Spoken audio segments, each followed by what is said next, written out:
I am gaming. I am gaming.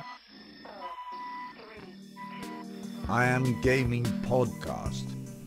Hey everybody, my name is Ivica. Thank you so much for being on the latest episode of I'm Gaming Podcast. This is a podcast about the video game industry, entrepreneurship, gaming nostalgia, Skibidi Toilet, and many more cool things I find to be in the same realm of business and creative ventures.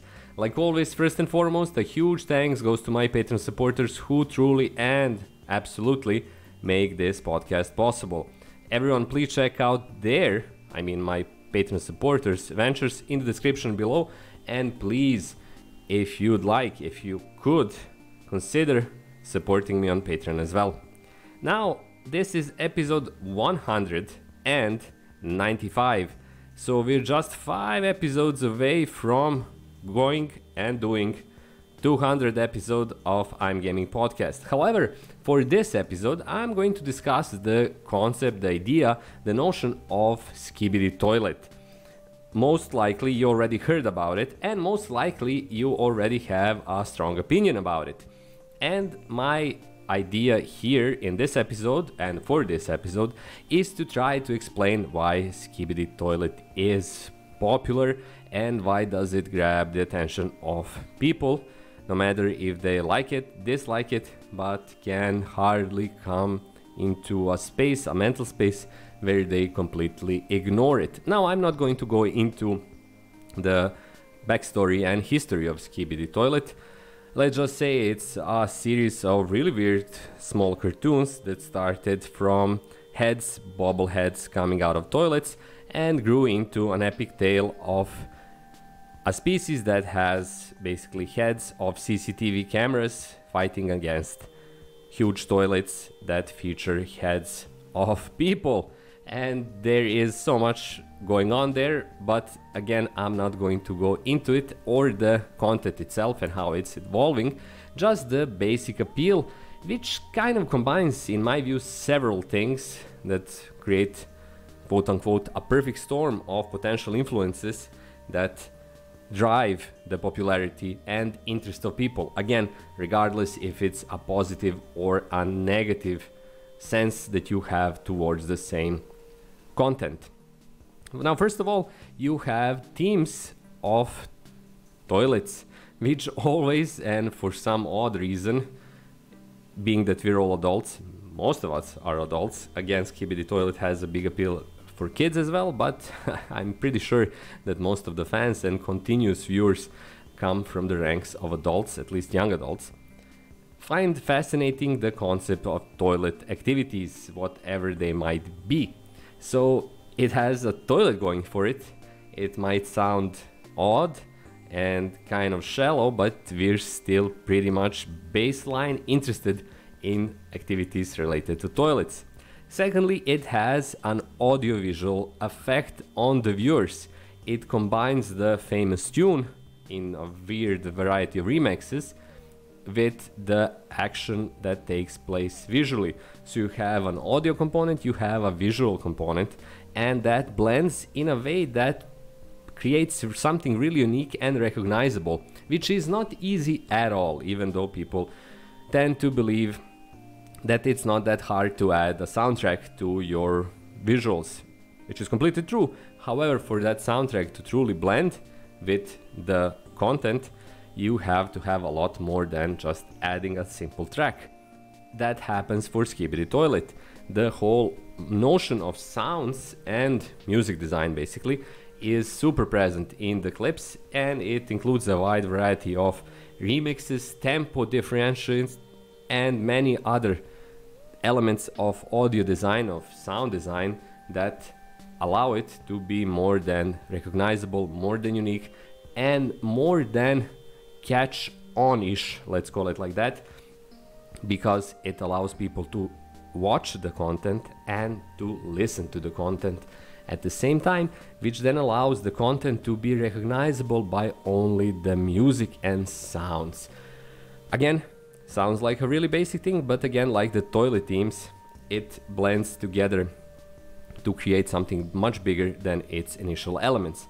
And finally, and I truly believe this is the biggest fact that is helping Skibidi Toilet become and continue to be a global phenomenon, it is divisive. It is something that people really quickly label as stupid or strange in a bad kind of way, or something else derogatory, meaning that it shouldn't be as popular as it is.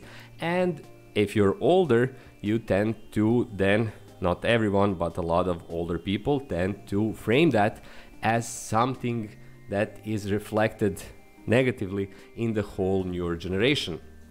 In other words, look what the kids today are watching. It's Skibidi Toilet, it's completely bizarre and grotesque, and it has toilets. And that means that the kids today are weird, bad, and basically much worse than we when we were young. That is completely untrue on one side, but on the other side, it is allowing the same content to gain more traction. And that's the whole beauty of negative publicity, negative attention. No one can say anything directly negative for the content itself. It doesn't feature anything like call to hatred or something like that, but it is unnerving and it's different, and it has those small triggers, again toilets, that people tend to activate in their minds, and as a whole presents something that is on the first viewing weird, just strange. And when kids enjoy something strange, older generation tend to view that as something negative, which in turn again enforces the fact that younger generations think that it's cool, because if mom and dad don't like it, I have more reasons to like it already.